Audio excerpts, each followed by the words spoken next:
Good evening class. আমি সন্তু, তোমরা দেখছো the learning expert 2.0 YouTube channel.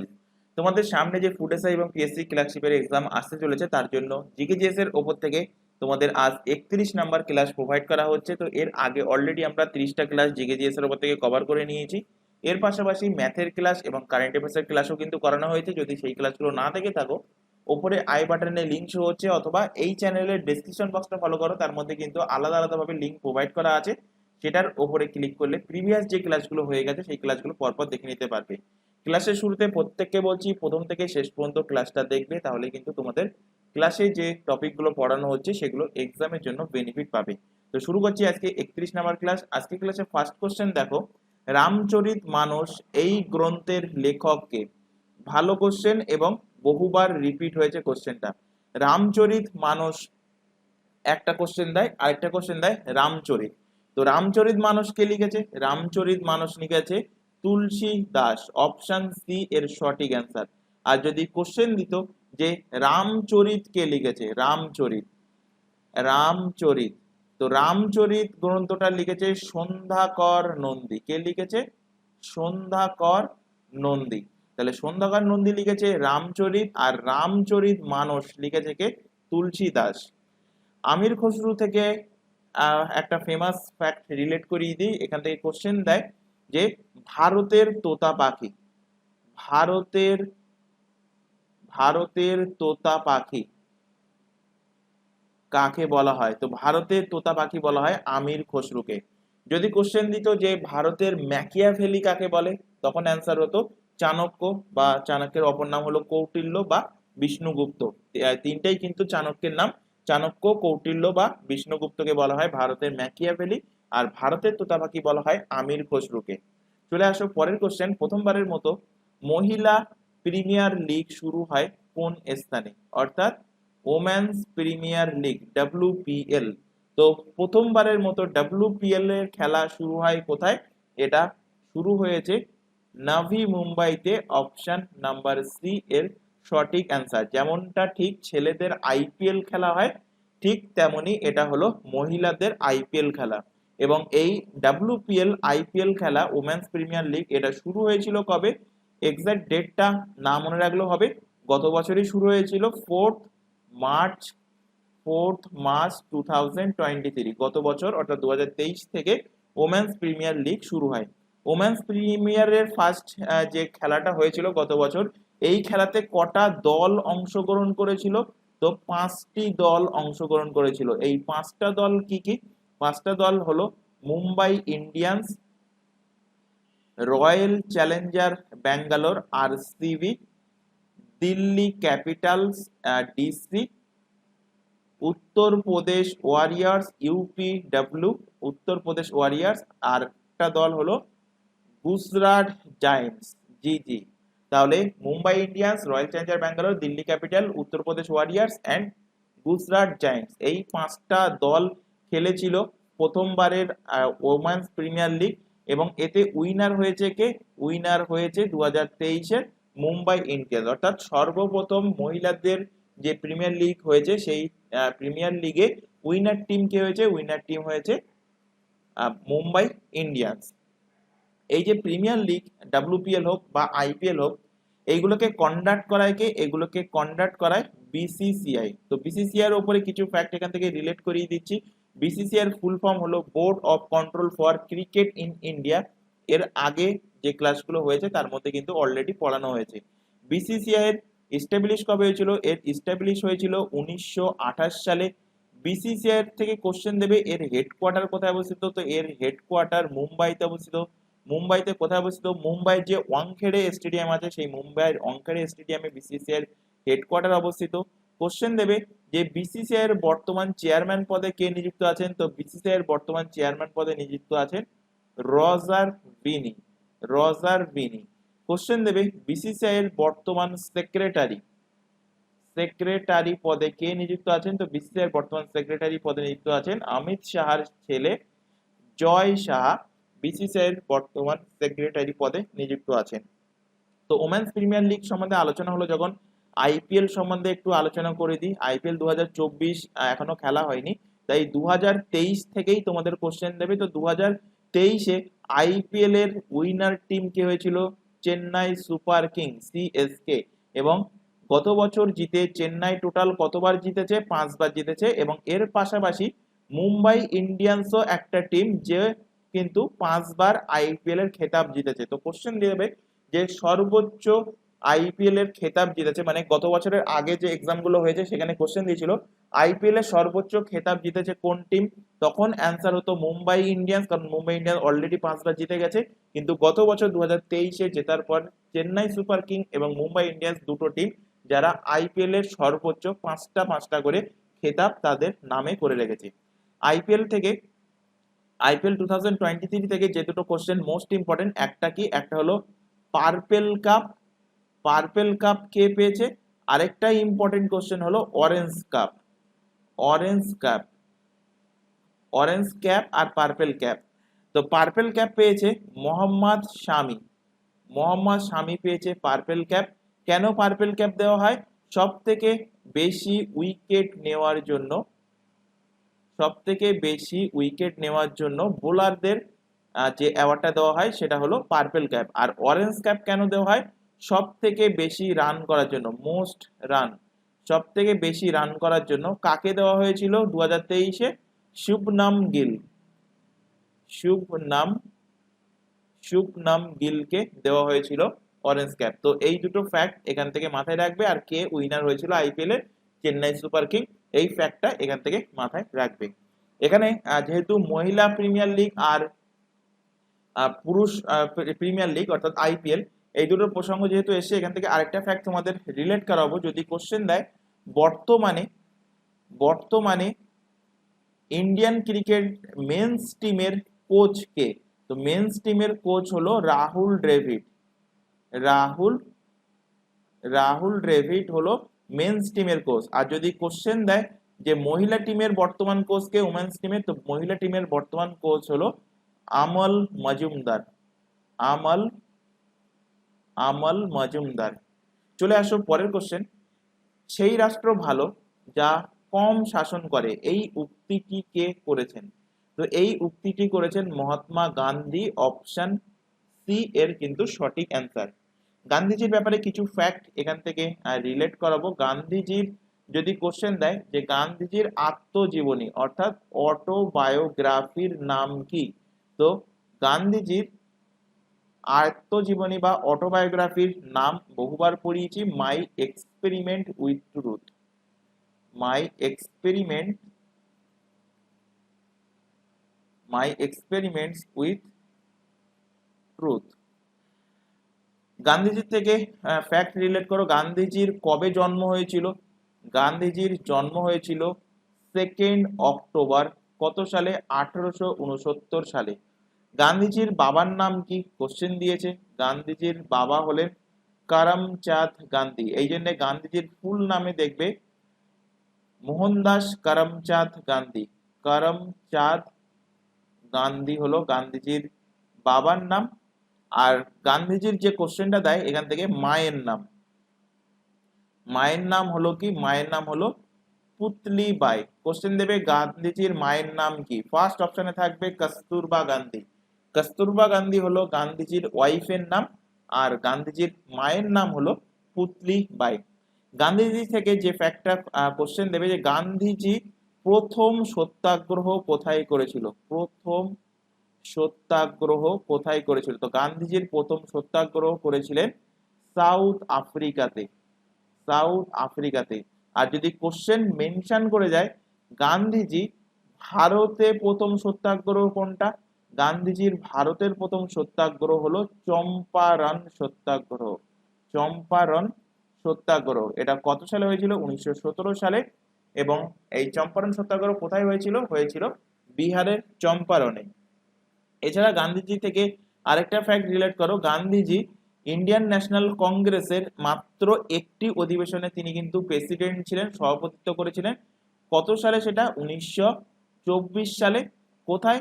বেলগ্রাম থেকে, বেলগাঁও বা বেলগ্রাম থেকে তিনি সভাপতিত্ব করেছিলেন, এবং মাত্র একবারই কিন্তু তিনি ইন্ডিয়ান ন্যাশনাল কংগ্রেসের সভাপতি হয়েছিলেন। চলে আসো পরবর্তী কোশ্চেন। লেখ বা নির্দেশ, যাকে ইংলিশে কি বলা হয়, রিটস, রিটস জারির ক্ষেত্রে কোন আদালতের অধিক ক্ষমতা ভোগ করে? তো রিটস সব থেকে বেশি জারি করে, মানে যার হাতে বেশি ক্ষমতা আছে সেটা কার, সেটা হলো রাজ্যে যে হাইকোর্ট গুলো থাকে সেই হাইকোর্টের রিট জারি করার ক্ষমতা কিন্তু সব থেকে বেশি থাকে। অপশন নাম্বার বি এর কিন্তু সঠিক অ্যান্সার হবে। তো আর্টিকেল 266 অনুযায়ী, মানে 226 অনুযায়ী মৌলিক অধিকার রক্ষা করার জন্য হাইকোর্ট এই রিটস জারি করতে পারে। তো এখান থেকে দুটো কোশ্চেন দেয় যে হাইকোর্ট কত নম্বর আর্টিকেল অনুযায়ী রিটস জারি করতে পারে? হাইকোর্ট 226 নম্বর আর্টিকেল অনুযায়ী রিটস জারি করতে পারে। কিন্তু সুপ্রিম কোর্টও রিট, এই সেম রিট কিন্তু জারি করতে পারে। সেটা কত নম্বর আর্টিকেল অনুযায়ী? সেটা হলো আর্টিকেল নাম্বার 32, আর্টিকেল নাম্বার 32 অনুযায়ী সুপ্রিম কোর্ট রিট জারি করতে পারে। রিটের কোশ্চেন দেবে যে ভারতের সংবিধানে টোটাল রিটের সংখ্যা কটা? টোটাল রিট হলো 5টা। 5টা রিট কি কি? একটা হলো habeas corpus, habeas corpus, mandamus,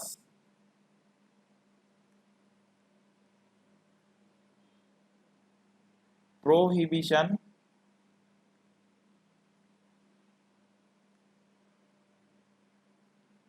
সার্টোরিয়া,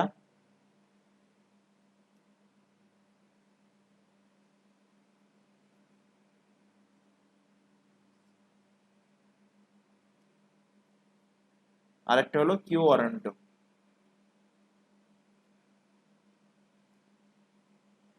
তাহলে 5টা রিট কি কি? Habeas corpus, mandamus, prohibition, certiorari আর কিও ওয়ারেন্টো। এই 5টা রিটস, 5টা রিটস হাইকোর্ট জারি করতে পারে আর্টিকেল 266 অনুযায়ী, এবং সুপ্রিম কোর্ট জারি করতে পারে আর্টিকেল নাম্বার 32 অনুযায়ী। চলে আসো পরবর্তী কোশ্চেন। আচ্ছা, এখানে তোমাদের একটা ছোট ইনফরমেশন প্রোভাইড করা আছে। তোমরা এখন যে ক্লাসটা করছো ফুড এসআই এবং PSC clerkship special GK GS এর ক্লাস, এছাড়া এখানে আদার্স যে এক্সামগুলোর নাম দেখতে পাচ্ছ, প্রত্যেকটা এক্সামের জন্য এই চ্যানেলে সম্পূর্ণ ফ্রিতে syllabus wise live class provide করা হয়। লাইভ ক্লাস অ্যাটেন্ড না করতে পারলে ক্লাসটা থেকে যায় রেকর্ডেড ফরম্যাটে।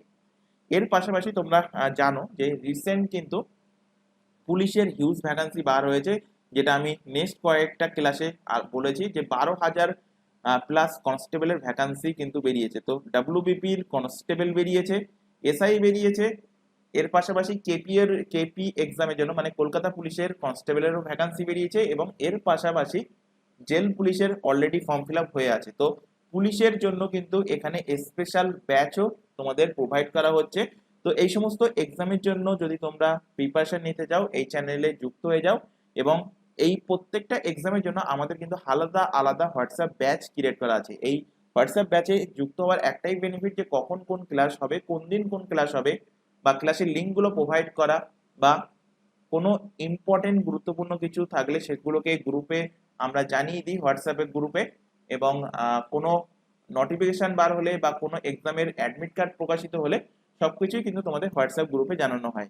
তো সেই হোয়াটসঅ্যাপ নাম্বারটা তোমরা নিচে দেখতে পাচ্ছ 9933434203। এই নাম্বারে যদি তোমরা হোয়াটসঅ্যাপ কোনো ব্যাচে যুক্ত হতে চাও, আমাদেরকে হোয়াটসঅ্যাপে ইনফর্ম করো, তাহলে তোমাদেরকে নির্দিষ্ট ব্যাচে যুক্ত করে নেওয়া হবে এবং সেখান থেকে তোমাদেরকে গাইড করা হবে। এছাড়া এখানে আরো আরেকটি ইনফরমেশন দেওয়া আছে, তোমরা এখন বর্তমানে যে চ্যানেলটাতে ক্লাসটা দেখছো তার নাম হলো দ্য লার্নিং এক্সপার্ট 2.0। এই চ্যানেলেই প্রত্যেকটা এক্সামের জন্য, যে এক্সামের নামগুলো তোমরা এখন দেখে আসলে, প্রত্যেকটা এক্সামের জন্য জিকে জিএস এর class, current affairs, reasoning and ইংলিশের ক্লাস সম্পূর্ণ ফ্রিতে পেয়ে যাবে এই চ্যানেল থেকে। এবং ম্যাথের target batch for only food SI and PSC ক্লার্কশিপের জন্য পেয়ে যাবে এই চ্যানেল থেকে। বাদ বাকি সমস্ত এক্সামের জন্য, বিশেষ করে পুলিশের এক্সামের জন্য ম্যাথের ক্লাস বা এসএসসির এক্সামের জন্য ম্যাথের ক্লাসগুলো পাবে আমাদেরই আরেকটা চ্যানেল, চ্যানেলের নাম হলো ম্যাথস বাই সন্তু স্যার, এই চ্যানেল থেকে। তো এই দুটো চ্যানেলেই কিন্তু রেগুলার বেসিসে ক্লাস চলছে, তাই প্রত্যেককে বলছি চ্যানেল দুটোকে সাবস্ক্রাইব করে রাখো, বেল আইকনকে অল নোটিফিকেশন সেট করে রাখো এবং রেগুলার বেসিসে চ্যানেল দুটো থেকে ক্লাসগুলো করতে থাকো। পরের কোশ্চেনে চলে আসো। ভি রমেশ বাবু ভারতের কততম গ্র্যান্ড মাস্টার? ভি বলতে বৈশালী রমেশ বাবু ভারতের কততম গ্র্যান্ড মাস্টার হয়েছেন? তো বৈশালী রমেশ বাবু ইনি কিন্তু একজন মহিলা এবং ইনি ভারতের 84তম গ্র্যান্ড মাস্টার হয়েছেন অপশন সি এর সঠিক অ্যান্সার হবে। কোশ্চেন দিতে পারে যে গ্র্যান্ড মাস্টার এই যে অ্যাওয়ার্ডটা প্রোভাইড করা হয় কোন খেলার জন্য, তো এটা প্রোভাইড করা হয় দাবা খেলার জন্য, ইংরেজিতে একে কি বলা হয়, চেস। তো ভি রমেশ বাবু কততম ভারতের গ্র্যান্ড মাস্টার? 84তম। এখান থেকে কোশ্চেন এইভাবে ঘুরিয়ে দিতে পারে যে ভি রমেশ বাবু কততম মহিলা গ্র্যান্ড মাস্টার? তো মাথায় রাখবে ভি রমেশ বাবু third female grand master, third female grand master হয়েছেন, থার্ড ফিমেল গ্র্যান্ড মাস্টার, এবং টোটাল অল ওভার কাউন্ট করলে হবে 84তম গ্র্যান্ড মাস্টার। এখান থেকে কোশ্চেন তাহলে দিতে পারে যে ভারতের 84তম গ্র্যান্ড মাস্টার ভি রমেশ বাবু হয়েছে, তো কোশ্চেন দিতেই পারে যে ভারতের ফার্স্ট গ্র্যান্ড মাস্টার কে হয়েছেন, প্রথম গ্র্যান্ড মাস্টার। তো আমরা প্রত্যেকেই জানি, ইজি কোশ্চেন, ভারতের প্রথম গ্র্যান্ড মাস্টার ছিলেন বিশ্বনাথন বিশ্বনাথন আনন্দ। বিশ্বনাথন আনন্দ ছিলেন ভারতের প্রথম গ্র্যান্ড মাস্টার। এই যে এই যে চেসের যে খেলাটা, অর্থাৎ এই যে গ্র্যান্ড মাস্টারের গেমস হোক বা চেসের আদার্স গেম, এগুলোকে কন্ডাক্ট করায় কে? এগুলোকে কন্ডাক্ট করায় ফাইড। তো ফাইডের ফুল ফর্ম কি?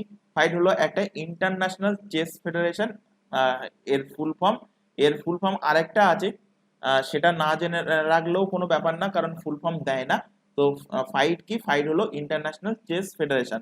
এখান থেকে ফাইড থেকে যে কোশ্চেনটা দেবে যে ফাইডের ফরমেশন কবে হয়েছিল, কবে গঠন হয়েছিল, তো 1924 সালে ফাইডের গঠন হয়েছিল। কোশ্চেন দেবে যে ফাইডের হেডকোয়ার্টার কোথায় অবস্থিত, তো ফাইডের হেডকোয়ার্টার অবস্থিত লসেন সুইজারল্যান্ডে, লসেন সুইজারল্যান্ডে ফাইডের হেডকোয়ার্টার অবস্থিত। কোশ্চেন দেবে ফাইডের প্রেসিডেন্ট কে, বর্তমান প্রেসিডেন্ট কে, তো ফাইডের বর্তমান প্রেসিডেন্ট হলেন আরকেডি আরকেডি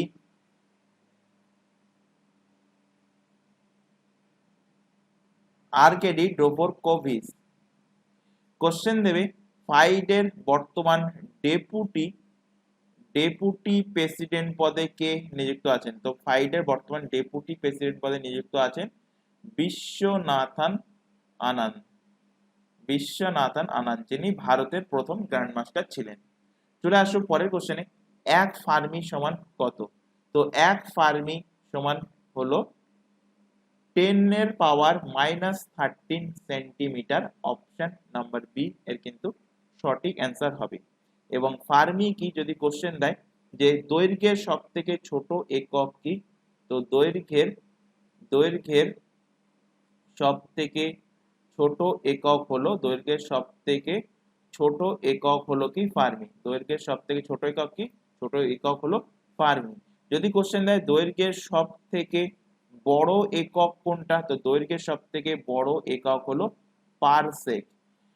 যদি কোশ্চেন দেয় 1 পারসেক সমান কত লাইট ইয়ার, কত আলোকবর্ষ, 1 পারসেক সমান, তো 1 পারসেক সমান 3.26 লাইট ইয়ার, 3.26 আলোকবর্ষ। 1 পারসেক সমান কত? 3.26 আলোকবর্ষ। চলে আসো পরের কোশ্চেন, এশিয়া কাপ শব্দটি কোন খেলার সাথে যুক্ত? ইজি কোশ্চেন, তো এশিয়া কাপ ক্রিকেট খেলার সাথে যুক্ত, অপশন এ এর কিন্তু সঠিক অ্যান্সার হবে। এই এশিয়া কাপ কোন কোন ফরম্যাটে খেলা হয়?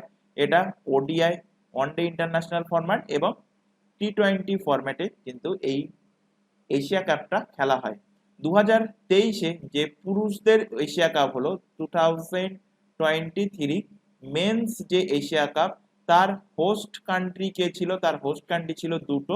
তো অ্যাকচুয়ালি হওয়ার কথা ছিল পাকিস্তান, কিন্তু ইন্ডিয়া সেখানে যেতে না চাওয়ায় আরেকটা দেশে কিন্তু কন্ডাক্ট করানো হয়েছিল, সেটা কি? সেটা হলো শ্রীলঙ্কা।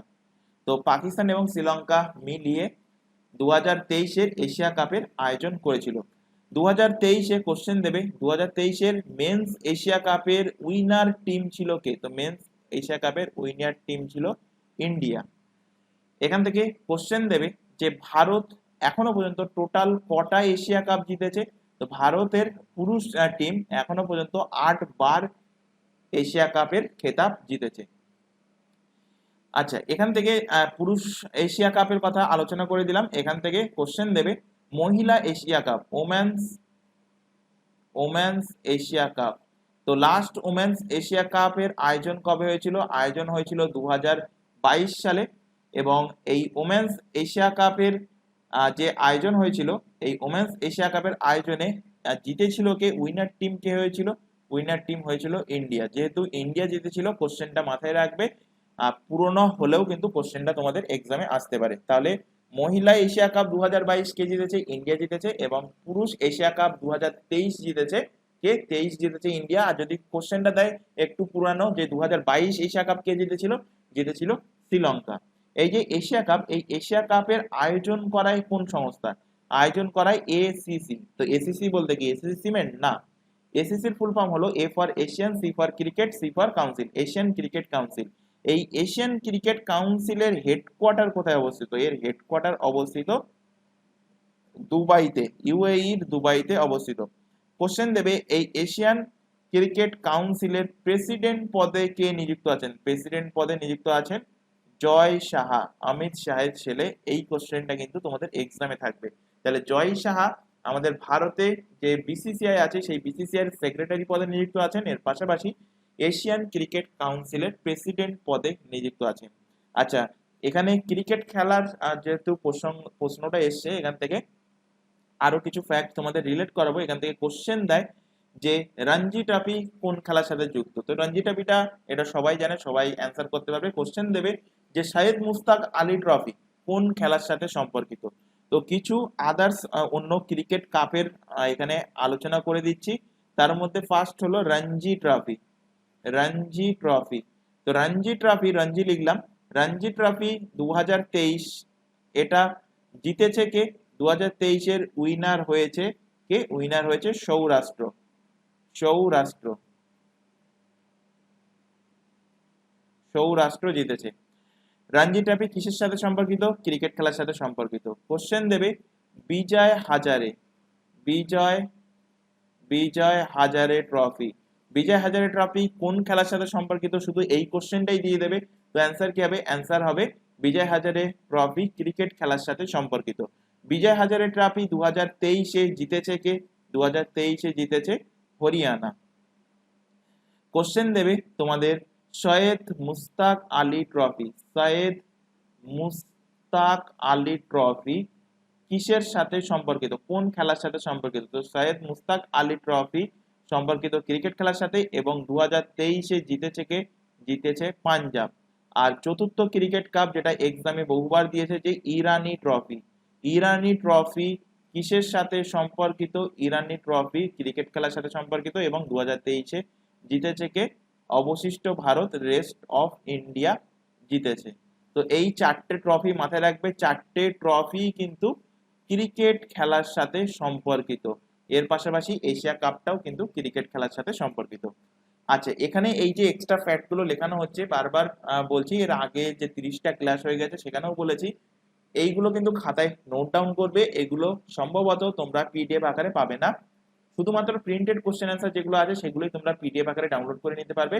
আর কিভাবে ডাউনলোড করবে? নিচে যে টেলিগ্রাম লিঙ্কটা দেখতে পাচ্ছ @theLearningExpertSD, অথবা এই চ্যানেলের ডেসক্রিপশন বক্সটা ফলো করো, তার মধ্যে টেলিগ্রামের লিঙ্কটা কিন্তু প্রোভাইড করাই আছে। তার উপরে ক্লিক করলে তোমরা টেলিগ্রাম গ্রুপে জয়েন হতে পারবে এবং সেখান থেকে প্রত্যেকটা ক্লাসের পিডিএফ তোমরা ডাউনলোড করে নিতে পারবে।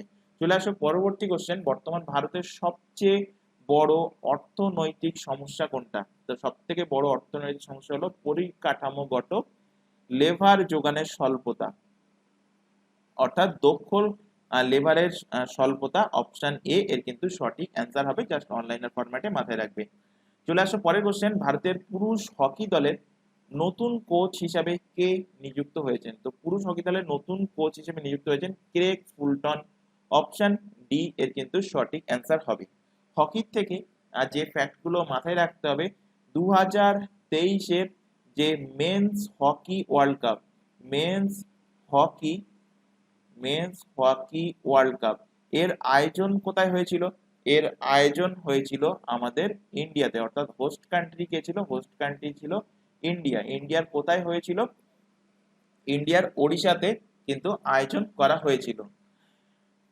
এখান থেকে কোশ্চেন দেবে যে এই যে 2023-এর মেন্স হকি ওয়ার্ল্ড কাপ আয়োজন হয়েছিল, এই বিশ্বকাপে কে জিতেছে, কোন কান্ট্রি জিতেছে? তো জিতেছে কে? জিতেছে জার্মানি। কোশ্চেনটা কিন্তু অলরেডি এক্সামে দিয়েছে, কোশ্চেনটা কিন্তু অবশ্যই মাথায় রাখবে।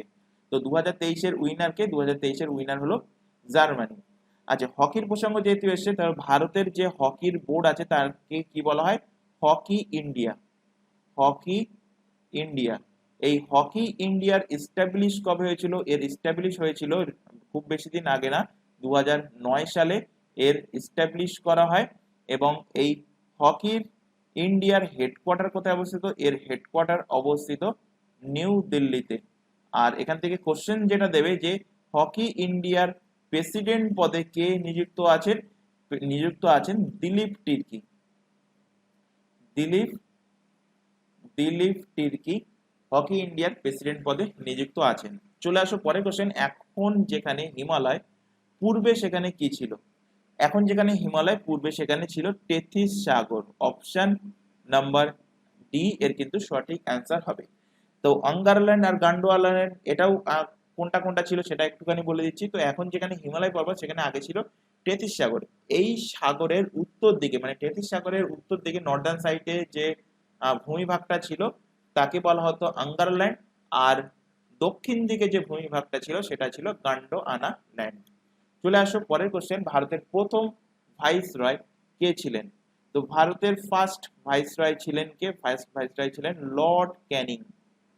1857 সালে মহাবিদ্রোহের পর ভারতের ভাইসরয় পদটাকে শুরু করা হয় এবং ফার্স্ট ভাইসরয় ছিল লর্ড ক্যানিং। অপশন বি এর সঠিক অ্যান্সার হবে। আচ্ছা, এখান থেকে কোশ্চেন তোমাদের দিতে পারে, তাই আরো একবার রিভাইজ করিয়ে দিচ্ছি। এখান থেকে রিলেট করো যে বাংলার গভর্নর, বাংলার ফার্স্ট যে পদটা ছিল সেটা কি? বাংলার গভর্নর পদ। বাংলার গভর্নর পদের পরে ছিল কি? বাংলার গভর্নর জেনারেল। গভর্নর বাংলার গভর্নর জেনারেল। এই বাংলার গভর্নর জেনারেলের পরবর্তী পদ হয়ে যায় কি? ভারতের গভর্নর জেনারেল। ভারতের ভারতের গভর্নর জেনারেল। এই ভারতের গভর্নর জেনারেল থেকে ইমপ্রুভ করে হয়ে আসে কি? হয়ে যায় ভাইস রয়। ভারতের ভাইস রয়। তারপর ভারত ভাইস রয়। তারপর ভারত স্বাধীন হয়ে যায়। স্বাধীন হয়ে যাওয়ার পর হয় কি? স্বাধীন ভারতের গভর্নর জেনারেল। স্বাধীন ভারতের গভর্নর জেনারেল। তাহলে এখান থেকে কোশ্চেন দেবে যে বাংলার প্রথম গভর্নর, বাংলার প্রথম গভর্নর কে ছিলেন? তো বাংলার প্রথম গভর্নর ছিলেন রবার্ট ক্লাইভ। কে ছিলেন? রবার্ট ক্লাইভ ছিলেন বাংলার প্রথম গভর্নর। কোশ্চেন দেবে বাংলার প্রথম গভর্নর জেনারেল কে ছিলেন? তো বাংলার প্রথম গভর্নর জেনারেল ছিলেন বাংলার প্রথম গভর্নর জেনারেল ছিলেন কে? Warren Hastings. ছিলেন Warren Hastings. Warren Hastings. Question দেবে এখান থেকে বাংলার শেষ গভর্নর জেনারেল এবং ভারতের প্রথম গভর্নর জেনারেল, এই দুজনই একই ব্যক্তি ছিলেন। অর্থাৎ যিনি শেষ গভর্নর ছিলেন তিনি পদোন্নতি করে ভারতের গভর্নর জেনারেল হয়েছিলেন। তার নাম কি? তার নাম হলো Lord William Bentinck. Lord William Bentinck. Question দেবে এখান থেকে তোমাদের যে ভারতের শেষ গভর্নর জেনারেল, ভারতের শেষ গভর্নর জেনারেল এবং ভারতের প্রথম ভাইসরয় কে ছিলেন? তো ভারতের শেষ গভর্নর জেনারেল যিনি ছিলেন তিনিই কিন্তু ভাইসরয় ছিলেন, সেটাই কিন্তু কোশ্চেনে ছিল। তো অ্যান্সার কি? অ্যান্সার হবে লর্ড ক্যানিং। লর্ড ক্যানিং ছিলেন ভারতের শেষ গভর্নর জেনারেল এবং প্রথম ভাইসরয়। কোশ্চেন দেবে ভারতের শেষ ভাইসরয় এবং স্বাধীন ভারতের প্রথম গভর্নর জেনারেল কে ছিলেন? তো ছিলেন লর্ড মাউন্ট ব্যাটেন। কে ছিলেন? Lord Mount Batten. কোশ্চেন দেবে যে স্বাধীন ভারতের শেষ গভর্নর জেনারেল কে ছিলেন? ছিলেন চক্রবর্তী চক্রবর্তী রাজা গোপালাচারী। চক্রবর্তী রাজা গোপালাচারী ছিলেন স্বাধীন ভারতের শেষ গভর্নর জেনারেল বা ভারতের একদম শেষ গভর্নর জেনারেল। চলে আসো পরের কোশ্চেন, কোন নদীকে দক্ষিণ ভারতের গঙ্গা বলা হয়? তো দক্ষিণ ভারতের গঙ্গা বলা হয় কাকে? কাবেরী নদীকে। এই কোশ্চেনটা বহুবার পড়িয়েছি, এর আগে যে 30টা ক্লাস হয়ে গেছে সেখানে কমপক্ষে 4 থেকে 5 বার কিন্তু অলরেডি পড়ানো হয়ে গেছে। এখানে যেহেতু ম্যাক্সিমাম ক্যান্ডিডেট কনফিউজ হয় তাই কোশ্চেনটা আবারও রেখেছি যে কোন নদীকে দক্ষিণ ভারতের গঙ্গা বলে? কাবেরীকে। আর যদি কোশ্চেন দেয় যে দক্ষিণী গঙ্গা, কোশ্চেন যদি দেয় যে দক্ষিণী গঙ্গা বলা হয় কোন নদীকে? তো দক্ষিণী গঙ্গা বলা হয় গোদাবরীকে। গোদাবরীকে বলা হয় দক্ষিণী গঙ্গা। কেন দক্ষিণী গঙ্গা বলা হয়? কারণ গোদাবরী ভারতের দ্বিতীয় দীর্ঘতম নদী। দ্বিতীয় দ্বিতীয় দীর্ঘতম দ্বিতীয় দীর্ঘতম নদী। তো ভারতের যদি কোশ্চেন দেয় যে ভারতের দীর্ঘতম নদী কোনটি? আশা করি প্রত্যেকেই জানো ভারতের দীর্ঘতম নদী হলো গঙ্গা নদী। এবং গঙ্গা নদীর লেন্থ কত? গঙ্গা নদীর লেন্থ হলো 2500 কিলোমিটার হলো গঙ্গা নদীর লেন্থ। এবং গঙ্গা নদীর পরবর্তীতে দ্বিতীয় দীর্ঘতম নদী কোনটা? সেটা হলো গোদাবরী। গোদাবরীর লেন্থ কত? গোদাবরীর লেন্থ হলো 1465 কিলোমিটার হলো গোদাবরীর লেন্থ। যেহেতু গঙ্গার পরবর্তী দ্বিতীয় দীর্ঘতম নদী তাই গোদাবরীকে দক্ষিণী গঙ্গা বলা হয়। এই গোদাবরীর উৎপত্তি কোথায় হয়েছে? এর উৎপত্তি হয়েছে মহারাষ্ট্রের নাসিক। নাসিকের ত্রিম্বাকেশ্বরে ব্রহ্মগিরি যে পর্বত আছে সেই ব্রহ্মগিরি পর্বত থেকে এর উৎপত্তি হয়েছে এবং এটা পূর্ব দিকে বাহিত হয়েছে। গোদাবরী নদী পূর্ব দিকে বাহিত হয়ে, অর্থাৎ এটা পূর্ব বাহিনী নদী, পূর্ব দিকে বাহিত হয়ে পড়েছে কোথায়? বে অফ বেঙ্গল অর্থাৎ বঙ্গোপসাগরে এটা পতিত হয়েছে। কৃষ্ণা নদী থেকে একটা ফ্যাক্ট রিলেট করো। কৃষ্ণা নদী থেকে কোশ্চেন দেয় যে তুঙ্গাভদ্র কার উপনদী? তুঙ্গাভদ্র। তো তুঙ্গাভদ্র হলো কৃষ্ণা নদীর উপনদী। মহানদী থেকে রিলেট করো। মহানদীকে কি বলা হয়? মহানদীকে বলা হয় ওড়িশার দুঃখ। কোশ্চেন দেবে যে ওড়িশার দুঃখ বলা হয় কোন নদীকে? মহানদীকে। তো দুঃখ প্রসঙ্গে যেহেতু এসে এখান থেকে আর দুটো দুঃখ মাথায় রাখতে হবে। একটা হলো বাংলার দুঃখ। বাংলার দুঃখ কাকে বলা হয়? আরেকটা কি? আরেকটা হলো বিহারের দুঃখ। বিহারের দুঃখ কাকে বলে? তো বাংলার দুঃখ বলা হয় দামোদর নদীকে, দামোদর নদী। আর বিহারের দুঃখ বলা হয় কোন নদীকে? বিহারের দুঃখ বলা হয় কোশি নদীকে। তো এই ফ্যাক্টগুলো কিন্তু অবশ্যই খাতায় তোমরা নোট ডাউন করবে। চলে আসো পরবর্তী কোশ্চেনে।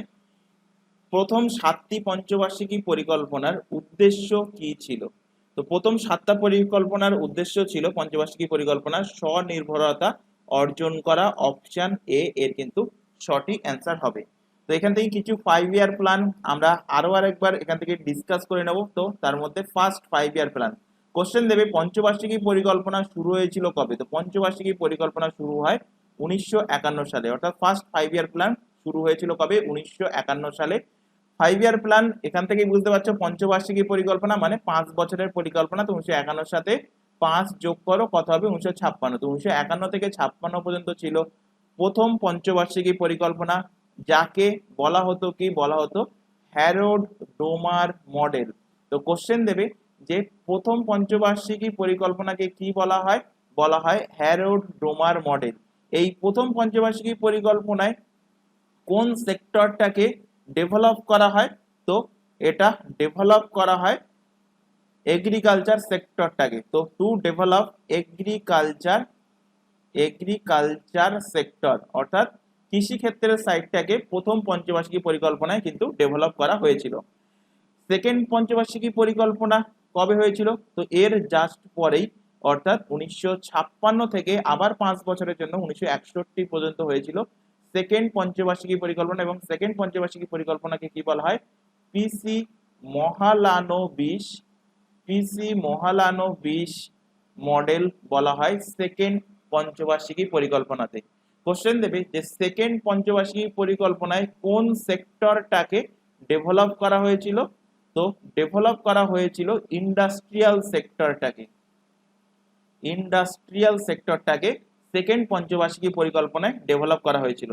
এবার চলে আসো third 5 year plan. Third 5 year plan কবে থেকে কবে? তো এর পরে 1961 থেকে 1966 পর্যন্ত থার্ড 5 ইয়ার প্ল্যান লাগু হয়েছিল, এবং এই থার্ড 5 ইয়ার প্ল্যানে কে বলা হয় কি? একে বলা হয় গড গিল যোজনা। তো কোশ্চেন দেবে গড গিল যোজনা কোন পঞ্চবার্ষিকী পরিকল্পনাকে বলা হয়? বলা হয় তৃতীয় পঞ্চবার্ষিকী পরিকল্পনাকে। এখান থেকে কোশ্চেন দেবে টোটাল ভারতের পঞ্চবার্ষিকী পরিকল্পনা কটা ছিল? Total 5 year plan. তো টোটাল 5 ইয়ার প্ল্যানের সংখ্যা 12টা। তো 12 নাম্বার যে 5 ইয়ার প্ল্যানটা 12 5 ইয়ার প্ল্যান, এটা কবে লাগু হয়েছিল? 2012 সালে লাগু হয়েছিল। 2012 থেকে 5 বছরের জন্য, অর্থাৎ 2017 পর্যন্ত। কিন্তু 2017 পর্যন্ত এটা ইমপ্লিমেন্ট ছিল না। এর আগেই 2015-তে 1 জানুয়ারিতে এই পঞ্চবার্ষিকী পরিকল্পনার পরিবর্তে চলে আসে কি? চলে আসে নীতি আয়োগ। কি চলে আসে? নীতি আয়োগ। তো নীতি আয়োগের প্রতিষ্ঠা হয় কবে যদি কোশ্চেন দেয়? তো অ্যান্সার হবে 1 জানুয়ারি 2015 সালে নীতি আয়োগের কিন্তু সূচনা হয়েছিল, অর্থাৎ প্রতিষ্ঠিত হয়েছিল। চলে আসো পরের কোশ্চেন। ভারতের প্রথম পশুদের জন্য আইভিএফ মোবাইল ইউনিট লঞ্চ করলো কোন রাজ্য সরকার? আইভিএফ এর ফুল ফর্ম কি? In vitro fertilisation, IVF. তো এই ইনভিট্রো ফার্টিলাইজেশন এটা চালু করলো কোন রাজ্য সরকার? গুজরাট সরকার চালু করেছে ভারতের প্রথম পশুদের জন্য IVF mobile unit. Option B এর কিন্তু সঠিক অ্যান্সার হবে। এই আইভিএফ মোবাইল যে ভ্যানটা, এটা ভারত সরকার এবং অমর ডেয়ারির যৌথ উদ্যোগে। কোন ডেয়ারি? অমর ডেয়ারি, নামটা মাথায় রাখবে। অমর ডেয়ারি, অমর ডেয়ারির যৌথ উদ্যোগে এটা চালু করা হয়েছিল। এবং ভারতের গুজরাটের আমরেলিতে পশুদের জন্য প্রথম এই আইভিএফ মোবাইল ইউনিটটা চালু হয়েছে, অর্থাৎ ইনভিট্রো ফার্টিলাইজেশন এই ইউনিটটা চালু হয়েছে। এবং মোবাইল এই যে আইভিএফ এই ইউনিটটার উদ্বোধন কে করেছিল? উদ্বোধন করেছিল কেন্দ্রীয় মন্ত্রী, তার নাম ছিল পুরুষোত্তম রূপালা। কে উদ্বোধন করেছিল? নাম হলো পুরুষোত্তম রূপালা। পুরুষোত্তম রূপালা এই মোবাইল ইউনিট ভ্যানটাকে লঞ্চ করেছিল। গুজরাটের প্রসঙ্গ যেহেতু এসছে, গুজরাটের ক্যাপিটাল কি? গুজরাটের ক্যাপিটাল হলো গান্ধীনগর। গান্ধীনগর হলো গুজরাটের ক্যাপিটাল। কোশ্চেন দেবে গুজরাটের বর্তমান সিএম পদে কে নিযুক্ত আছেন? তো সিএম পদে নিযুক্ত আছেন ভূপেন্দ্র ভাই প্যাটেল। ভূপেন্দ্র ভাই প্যাটেল গুজরাটের সিএম পদে নিযুক্ত আছেন। আর গুজরাটের বর্তমান গভর্নর পদে কে নিযুক্ত আছেন? আচার্য দেবব্রত। আচার্য দেবব্রত গুজরাটের গভর্নর পদে নিযুক্ত আছেন। গুজরাট থেকে আরো কিছু ফ্যাক্ট তোমাদের রিলেট করাবো। যদি কোশ্চেন দেয় যে ইন্ডিয়াস লংগেস্ট কেবল ব্রিজ, ভারতের লম্বা ইন্ডিয়াস লংগেস্ট কেবল ব্রিজ কোনটা? তো অ্যান্সার হবে সুদর্শন সেতু। কি সেতু? সুদর্শন সেতু। এই সুদর্শন সেতুটা কোথায় অবস্থিত? এটা গুজরাটে অবস্থিত। গুজরাটের কোথায়? গুজরাটের দ্বারকা। গুজরাটের দ্বারকাতে অবস্থিত। এছাড়া এখান থেকে আরেকটা স্ট্যাটিক ফ্যাক্ট রিলেট করো গুজরাট থেকে। যদি কোশ্চেন দেয় ভারতের সবথেকে উপকূল তটরেখা সবথেকে বেশি কোন রাজ্যের? তো অ্যান্সার কি হবে? উপকূল তটরেখা সবথেকে বেশি গুজরাটের উপকূল তটরেখা ভারতের কিন্তু সবথেকে বেশি কোন রাজ্যের? অ্যান্সার হয়ে যাবে গুজরাটের। এখান থেকে কোশ্চেন দিতে পারে যে ভারতের সবথেকে বড় জেলা, লার্জেস্ট ডিস্ট্রিক্ট কোনটা? তো ভারতের সবথেকে বড় জেলা হলো কচ্ছ। এটা হলো ভারতের সবথেকে বড় শহর। এটা কোথায় অবস্থিত? এটা অবস্থিত কোথায়? গুজরাটেই অবস্থিত। গুজরাটে কচ্ছ অবস্থিত, যেটা ভারতের সবথেকে বড় জেলা, বড় ডিস্ট্রিক্ট। কোশ্চেন দেবে বিশ্বের সবথেকে লম্বা স্ট্যাচু, ওয়ার্ল্ডস টলেস্ট স্ট্যাচু কোনটা? তো ওয়ার্ল্ড টলেস্ট স্ট্যাচু হলো statue of unity. Statue of unity কার এটা? সর্দার বল্লভভাই প্যাটেলের স্ট্যাচু। এর হাইট কত? 182 মিটার হাইট। কোন নদীর তীরে অবস্থিত? নর্মদা নদীর তীরে অবস্থিত। কোন ড্যামের পাশে অবস্থিত? সর্দার সরোবর ড্যামের পাশে অবস্থিত। এবং গুজরাটের এক্সাক্ট কোথায় অবস্থিত? গুজরাটের কেভাডিয়াতে world tallest statue, statue of unity অবস্থিত। Statue of unity. চলে আসো পরের কোশ্চেন। গান্ধীজির প্রধান নীতিগুলো ছিল কোনটা? 1, 2, 3 মধ্যে সত্য, অহিংসা, ধর্ম না সত্যাগ্রহ? তো গান্ধীজির প্রধান নীতি ছিল সত্য এবং অহিংসা। দেখো অপশন 1 এবং 2 এখানে আছে, তো অপশন নাম্বার এ এর কিন্তু সঠিক অ্যান্সার হবে, যে গান্ধীজির প্রধান নীতি ছিল সত্য এবং অহিংসা। এখান থেকে কোশ্চেন দেবে যে গান্ধীজির কিছু ফ্যাক্ট এখান থেকে রিলেট করাচ্ছি, এখান থেকে কোশ্চেন দিতে পারে যে গান্ধীজির রাজনৈতিক গুরু কে ছিল? গান্ধীজির রাজনৈতিক গুরু, রাজনৈতিক গান্ধীজির রাজনৈতিক গুরু কে ছিলেন? তো গান্ধীজির রাজনৈতিক গুরু ছিলেন গোপাল কৃষ্ণা গোখলে। কে ছিলেন? গোপাল কৃষ্ণা গোখলে। গোপাল কৃষ্ণ গোখলে ছিলেন গান্ধীজির রাজনৈতিক গুরু। এখান থেকে কোশ্চেন দিতে পারে গান্ধীজি থেকে আরেকটা ইম্পর্টেন্ট কোশ্চেন, যে গান্ধীজি কবে সাউথ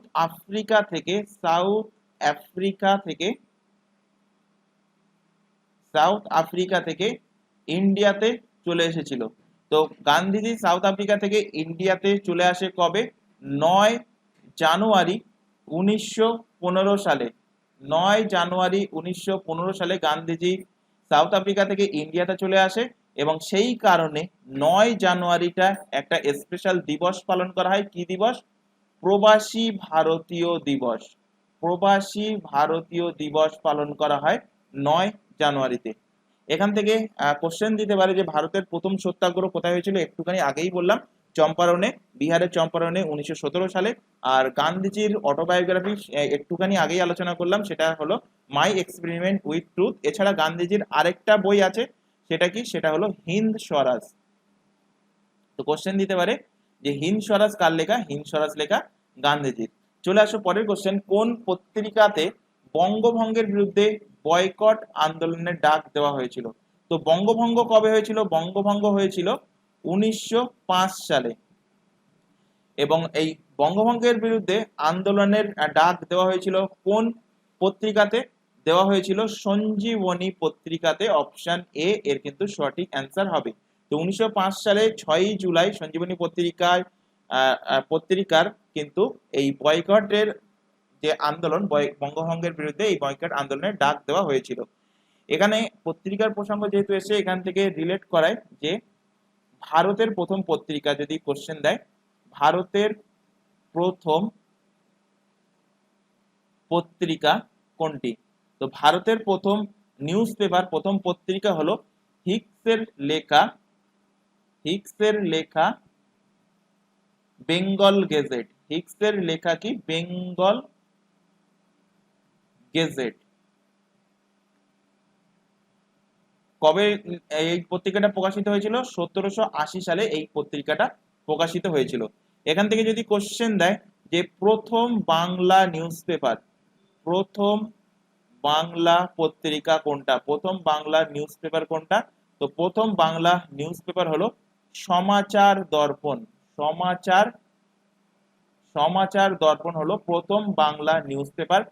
এটা কবে প্রতিষ্ঠা হয়েছিল? 1818 সালে। তো কোশ্চেন দুটো খেয়াল রাখবে, যদি কোশ্চেন দেয় ভারতের প্রথম পত্রিকা, অ্যান্সার হবে বেঙ্গল গেজেট। যদি কোশ্চেন দেয় প্রথম বাংলা পত্রিকা, তখন অ্যান্সার হবে সমাচার দর্পণ। তত্ত্ববোধনী থেকে রিলেট করা, তত্ত্ববোধনী সভার প্রতিষ্ঠাতা কে করেছিলেন? একটুখানি আগেই বললাম, দেবেন্দ্রনাথ ঠাকুর। আচ্ছা, এটা এর আগের দিনের ক্লাসে পড়িয়েছিলাম। দেবেন্দ্রনাথ ঠাকুর তত্ত্ববোধনী সভা প্রতিষ্ঠাতা ছিলেন। চলে আসো পরের কোশ্চেন। কত সালে প্রথম মহিলারা অলিম্পিকে অংশগ্রহণ করে? তো মহিলারা ফার্স্ট অলিম্পিকে অংশগ্রহণ করে 1900 সালে। অপশন বি এর সঠিক অ্যান্সার। যদি কোশ্চেন দেয় প্রথম অলিম্পিক খেলা শুরু হয় কবে? তো প্রথম অলিম্পিক খেলা শুরু হয় 1896 সালে। কোথায়? এথেন্স। এথেন্স কোথায়? এথেন্স গ্রিসে। তো গ্রিসের এথেন্সে প্রথম অলিম্পিক গেমসের সূচনা হয় কবে? 1896 সালে। যদি কোশ্চেন দেয় যে প্রথম, আচ্ছা এই যে অলিম্পিকটা শুরু হয়েছিল গ্রিসের এথেন্সে, এটা কি ছিল? এটা ছিল সামার অলিম্পিক, অর্থাৎ গ্রীষ্মকালীন অলিম্পিক। তো এখান থেকে কোশ্চেন দেবে যে প্রথম উইন্টার অলিম্পিক, প্রথম উইন্টার অলিম্পিক শুরু হয় কবে? তো প্রথম উইন্টার অলিম্পিক শুরু হয় 1924 সালে। এবং কোথায় শুরু হয়েছিল? এটা শুরু হয়েছিল ফ্রান্সে। ফ্রান্সে, ফ্রান্স থেকে কিন্তু প্রথম উইন্টার অলিম্পিক 1924 সালে শুরু হয়। এখান থেকে কোশ্চেন দেবে, যেটা অলরেডি পড়ানো হয়ে গেছে, যে অলিম্পিকে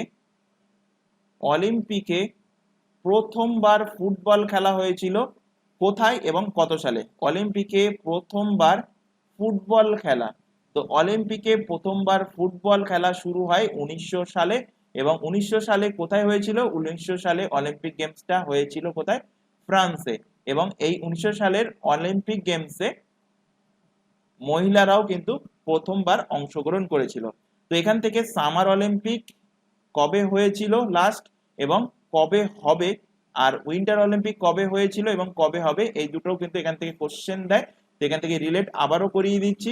তো লাস্ট অলিম্পিক হয়েছিল 2020 সালে। কোথায় হয়েছিল? Tokyo, Japan. সেটা আর পড়াচ্ছি না, কারণ সেখান থেকে কোশ্চেন দেবে না। কোশ্চেন দেবে এই বছর 2024 সালে সামার অলিম্পিক কোথায় আয়োজন হয়েছিল? সেটা আয়োজন হয়েছিল প্যারিস। প্যারিস কোথাকার? প্যারিস হলো ফ্রান্সের। তো ফ্রান্সের প্যারিসে, এই ফ্রান্সটা মনে রাখার সহজ উপায় দেখো, 2024 সালে অর্থাৎ এই বছর প্যারিসের ফ্রান্সে অলিম্পিক হয়, সামার অলিম্পিক। উইন্টার অলিম্পিক সূচনা হয়, সেটাও ফ্রান্সে।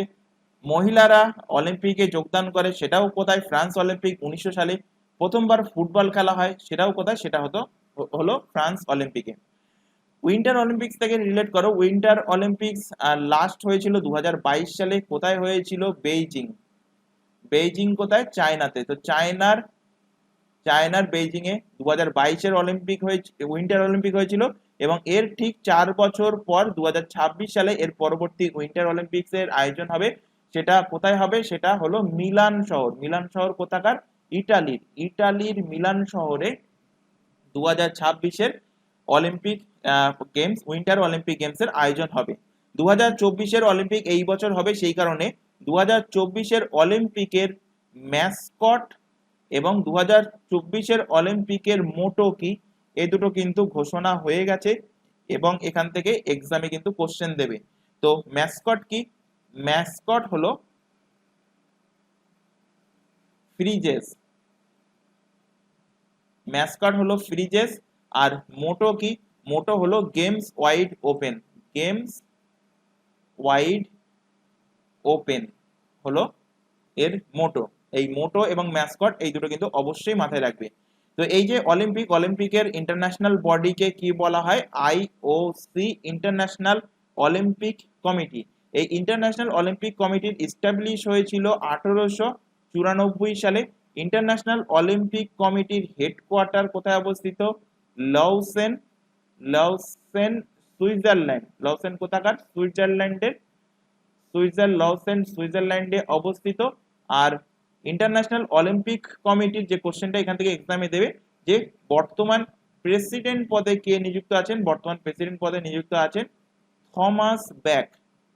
থমাস ব্যাক বর্তমান প্রেসিডেন্ট পদে নিযুক্ত আছেন। এখান থেকে কোশ্চেন দেবে ইন্টারন্যাশনাল অলিম্পিক অ্যাসোসিয়েশন এর এস্টাবলিশ হয় কবে? এর এস্টাবলিশ হয় 1927 সালে। ইন্টারন্যাশনাল অলিম্পিক অ্যাসোসিয়েশনের হেডকোয়ার্টার কোথায় অবস্থিত? এর হেডকোয়ার্টার অবস্থিত দিল্লিতে। আর ইন্টারন্যাশনাল অলিম্পিক অ্যাসোসিয়েশনের বর্তমান প্রেসিডেন্ট পদে কে নিযুক্ত আছেন? নিযুক্ত আছেন পিটি উষা। তো এখান থেকে একটা কোশ্চেন দেবে যে ইন্ডিয়ান অলিম্পিক অ্যাসোসিয়েশন, আইওএ, আচ্ছা এক্ষুনি মনে হচ্ছে ইন্টারন্যাশনাল অলিম্পিক অ্যাসোসিয়েশন বলেছি, একটু কারেকশন করে নেবে। আইওএ এর ফুল ফর্ম হলো ইন্ডিয়ান অলিম্পিক অ্যাসোসিয়েশন। তো এখান থেকে কোশ্চেন যেটা দেবে যে ইন্ডিয়ান অলিম্পিক অ্যাসোসিয়েশনের প্রথম মহিলা সভাপতি কে? তো প্রথম মহিলা সভাপতি হলেন এই পিটি উষা, যিনি এখন বর্তমান সভাপতি পদে বিরাজমান আছেন। চলে আসো এর পরের কোশ্চেন। যৌথ রাষ্ট্র কর্তৃক কমিশনের সভাপতি ও সদস্যবৃন্দ জেএসপিএসসি অর্থাৎ এর ফুল ফর্ম হলো J for joint, S for state. Joint state public service commission কার দ্বারা নিযুক্ত হন? যৌথ রাষ্ট্র কর্তৃক কমিশন অর্থাৎ জয়েন্ট স্টেট পাবলিক সার্ভিস কমিশনের সদস্যরা বা সভাপতি কার দ্বারা নিযুক্ত হন? তো এরা রাষ্ট্রপতির দ্বারা অর্থাৎ প্রেসিডেন্টের দ্বারা নিযুক্ত হন। অপশন নাম্বার ডি এর কিন্তু সঠিক অ্যান্সার হবে।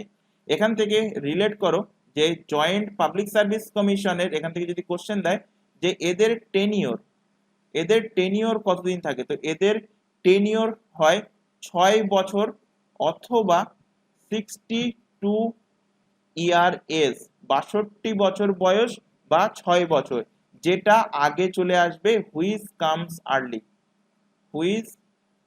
কামস আর্লি, যেটা আগে চলে আসবে সেটাতেই এদেরকে কিন্তু রিটায়ার করতে হবে। এখান থেকে কোশ্চেন দেয় যে এই জয়েন্ট পাবলিক সার্ভিস কমিশনের যে সমস্ত সদস্যরা আছে এদেরকে রিজাইন বা এদেরকে রিমুভ করা বা এরা যদি রিজাইন দেয়, তো রিজাইন দিলে কার কাছে দেবে বা এদেরকে তাড়াবে কে? তো সেই পাওয়ারটা কার কাছে থাকে? সেই পাওয়ারটাও কিন্তু প্রেসিডেন্টের কাছে থাকে, অর্থাৎ প্রেসিডেন্টই অ্যাপয়েন্ট করে, প্রেসিডেন্টই কিন্তু এদেরকে তাড়াতে পারে। বা এরা যদি রিজাইন দিতে চায় কার কাছে দেবে? ভারতের রাষ্ট্রপতির কাছে অর্থাৎ প্রেসিডেন্টের কাছে দেবে। তো এইভাবে এখানে কেন্দ্রের একটা পাবলিক সার্ভিস কমিশন আছে, তাকে আমরা জানি কি নামে পরিচিত, সেটা হলো UPSC, union public service commission. আরেকটা হয় স্টেটের পাবলিক সার্ভিস কমিশন অর্থাৎ এসপিএসসি। এবার যে রাজ্য সেই রাজ্যের নাম আগে বসে এস এর জায়গায়, যেমন ওয়েস্ট বেঙ্গলের ক্ষেত্রে ডব্লিউবিপিএসসি, কেরালার ক্ষেত্রে কেপিএসসি, এইভাবে হবে। তো স্টেট পাবলিক সার্ভিস কমিশন এবং ইউনিয়ন পাবলিক সার্ভিস কমিশন, এই ইউনিয়ন পাবলিক সার্ভিস কমিশনের যে মেম্বার হয় বা যিনি সভাপতি হন এবং যারা মেম্বার হয় চেয়ারম্যান অ্যান্ড আদার মেম্বার, এদেরকে অ্যাপয়েন্ট কে করে? চেয়ারম্যান অ্যান্ড আদার মেম্বার এদেরকেও অ্যাপয়েন্ট করে কে? এদেরকেও অ্যাপয়েন্ট করে ভারতের রাষ্ট্রপতি অর্থাৎ প্রেসিডেন্ট এদেরকে অ্যাপয়েন্ট করে। এবং এদের টেনিওর কত দিনের হয়? এদের মেয়াদ কত দিনের? এদের মেয়াদ হয় 6 বছর, যেমনটা জয়েন্ট স্টেট পাবলিক সার্ভিস কমিশনে ছিল 6 বছর, অথবা এদের ছিল 62 আর এদের হয় 65 বছর বয়স পর্যন্ত। অর্থাৎ হয় 65 বছর বয়স হলে তাদেরকে রিজাইন করতে হবে, বা 6 বছরের জন্য তারা অ্যাপয়েন্ট হবে, যেটা আগে চলে আসবে হুইচ কামস আর্লি। একইভাবে স্টেট পাবলিক সার্ভিস কমিশনের যিনি চেয়ারম্যান থাকেন এবং আদার্স যে সমস্ত মেম্বাররা থাকে স্টেট পাবলিক সার্ভিস কমিশনের আদার্স মেম্বার, এদেরকে কে নিযুক্ত করেন? এদেরকে কে অ্যাপয়েন্ট করেন? এদেরকে অ্যাপয়েন্ট করেন সেই রাজ্যের গভর্নর। তো এটা খেয়াল রাখবে, স্টেট পাবলিক সার্ভিস কমিশনের অ্যাপয়েন্টমেন্ট কে করছে? অ্যাপয়েন্টমেন্ট করছে সেই রাজ্যের রাজ্যপাল, সেই রাজ্যের গভর্নর। এবং এদের মেয়াদকাল, এদেরও টেনিওর কতদিনের থাকে? এদের মেয়াদকাল থাকে 6 বছরের জন্য, অথবা 62 বছর বয়স যদি তাদের হয়ে যায়, যেটা আগে চলে আসবে সেটাতে কিন্তু তাদেরকে রিটায়ারমেন্ট নিতে হবে। চলে আসো পরের কোশ্চেন, নিচের কোনটি ভারতের বৃহত্তম বহুমুখী নদী পরিকল্পনা? তো ভারতের বৃহত্তম বহুমুখী নদী পরিকল্পনা হলো ভাকরা নাঙ্গাল নদী পরিকল্পনা। অপশন বি এর কিন্তু সঠিক অ্যান্সার হবে। কোশ্চেন দেবে ভাকরা নাঙ্গাল যে ড্যামটা, এটা কোন নদীর উপরে অবস্থিত? তো এটা শতদ্রু বা সতলুজ নদীর উপরে অবস্থিত। তো এই সতলুজ রিভারের অবস্থিত এই যে ভাকরা নাঙ্গাল ড্যাম, এটা কি পড়িয়েছে? এটা কিন্তু অলরেডি তোমাদের পড়ানো হয়েছে এই কোশ্চেনটা, যে ইন্ডিয়াস হাইয়েস্ট গ্র্যাভিটি ড্যাম, এর হাইট কত? হাইট হলো 226 মিটার হলো এই ড্যামের হাইট। এই ড্যামটা কোথায় অবস্থিত? হিমাচল প্রদেশ অ্যান্ড পাঞ্জাব বর্ডারে অবস্থিত ভাকরা নাঙ্গাল ড্যাম। তো কোশ্চেন এখান থেকে দিতে পারে যে ভারতের হাইয়েস্ট গ্র্যাভিটি ড্যাম কোনটা? ভাকরা নাঙ্গাল। কোন নদীর উপরে? সতলুজ নদীর উপরে। কোন রাজ্যে অবস্থিত? হিমাচল প্রদেশ, পাঞ্জাবে। এর হাইট কত? 226 মিটার হলো এর হাইট। এখান থেকে যেহেতু হাইয়েস্ট গ্র্যাভিটি ড্যাম আলোচনা করলাম, এখান থেকে তোমাদের কোশ্চেন দিতেই পারে যে হাইয়েস্ট ড্যাম কত, হাইয়েস্ট ড্যাম কোনটা ইন্ডিয়ার হাইয়েস্ট ড্যাম। তো হাইয়েস্ট ড্যাম কোনটা, হাইয়েস্ট ড্যাম সব থেকে উচ্চতম ড্যাম হলো তেহেরি। তেহেরি হলো সব থেকে উচ্চতম ড্যাম, এর হাইট হলো 260 মিটার হলো এর হাইট। এবং এই তেহেরি ড্যামটা কোন নদীর ওপর অবস্থিত, ভাগীরথী, ভাগীরথী নদীর ওপরে অবস্থিত তেহেরি ড্যাম।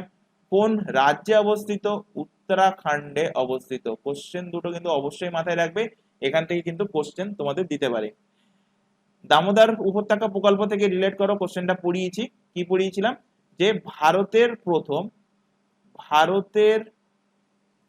ভারতের প্রথম রিভার ভ্যালি প্রজেক্ট, ভারতের প্রথম রিভার ভ্যালি প্রজেক্ট কোনটি, সেটা হলো দামোদর উপত্যকা, অর্থাৎ ডিভিসি, দামোদর ভ্যালি কর্পোরেশন হলো ভারতের প্রথম রিভার ভ্যালি প্রজেক্ট, অর্থাৎ বহুমুখী নদী পরিকল্পনা।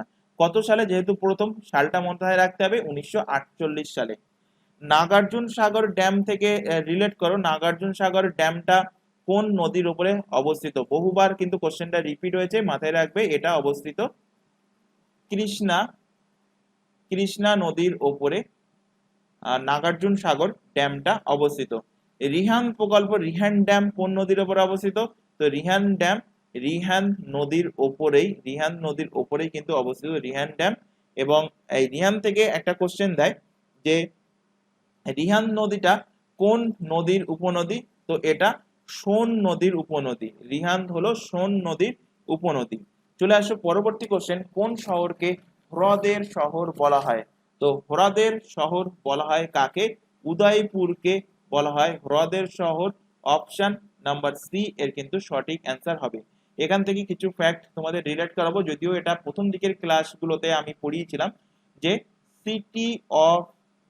সিটি অফ জয় বা সিটি অফ প্যালেস কাকে বলা হয়, সিটি অফ প্যালেস বলা হয় কলকাতাকে সিটি অফ জয় এবং সিটি অফ প্যালেস বলা হয়। যদি কোশ্চেন দেয় সিটি অফ নবাব, নবাবের শহর, সিটি অফ নবাবের শহর বলা হয় কাকে, নবাবের শহর বলা হয় উত্তরপ্রদেশের লখনৌকে বলা হয় নবাবের শহর। কোশ্চেন দেবে তোমাদের পিঙ্ক সিটি কাকে বলা হয়, রাজস্থানের জয়পুরকে বলা হয় পিঙ্ক সিটি।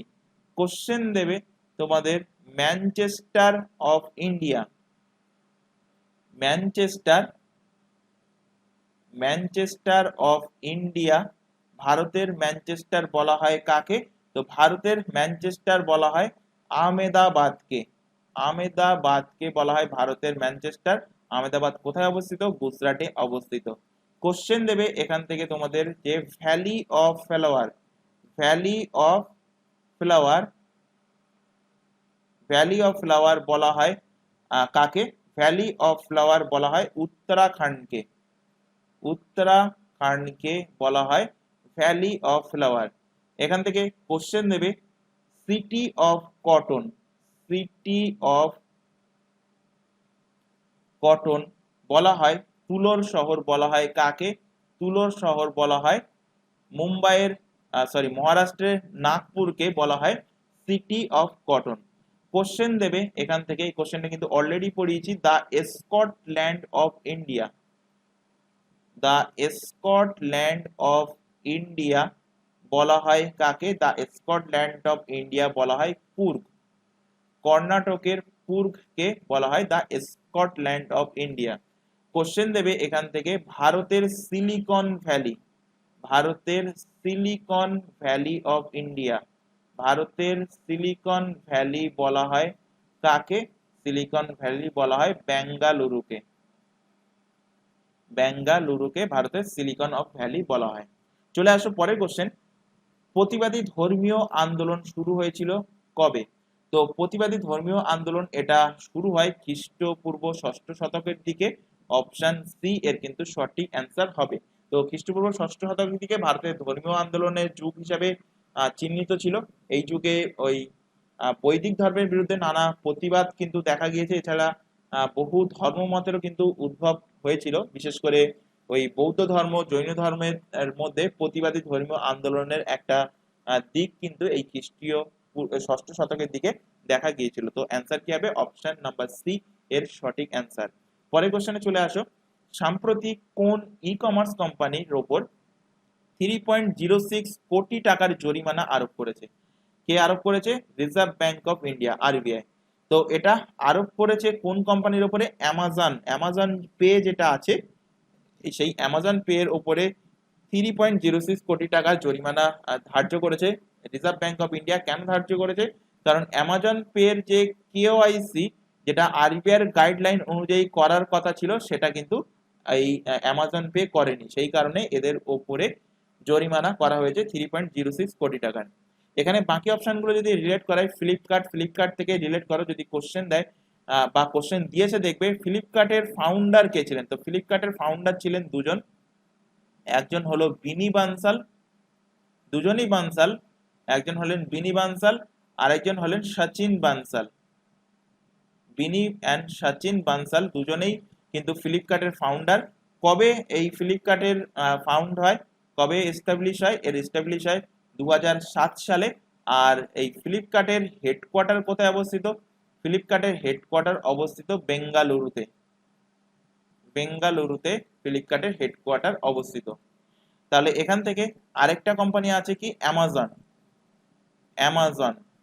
এই অ্যামাজন কোম্পানির ফাউন্ডার জানতে চাইতে পারে। তো অ্যামাজন কোম্পানির ফাউন্ডার হলেন জেফ বেজোস। জেফ বেজোস হলেন অ্যামাজন কোম্পানির ফাউন্ডার। অ্যামাজন কোম্পানি কিন্তু অনেকদিন আগে প্রতিষ্ঠিত হয়েছিল। কবে?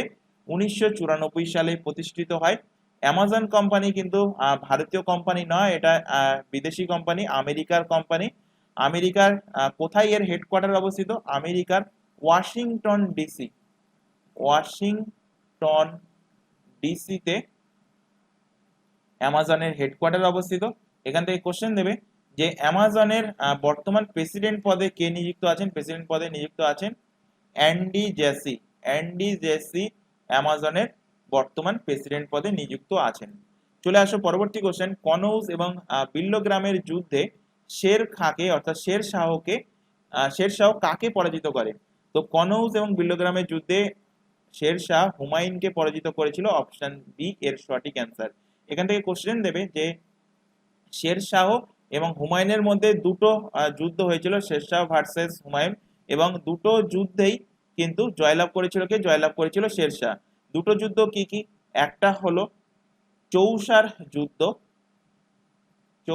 যুদ্ধ, ব্যাটেল অফ চৌসার যুদ্ধ। এই চৌসার যুদ্ধ কবে হয়? চৌসার যুদ্ধ হয় 1539 সালে। তো কোশ্চেন দেবে চৌসার যুদ্ধ কবে হয়েছিল? অ্যান্সার হবে 1539 খ্রিস্টাব্দে। কোশ্চেন দেবে কনৌজের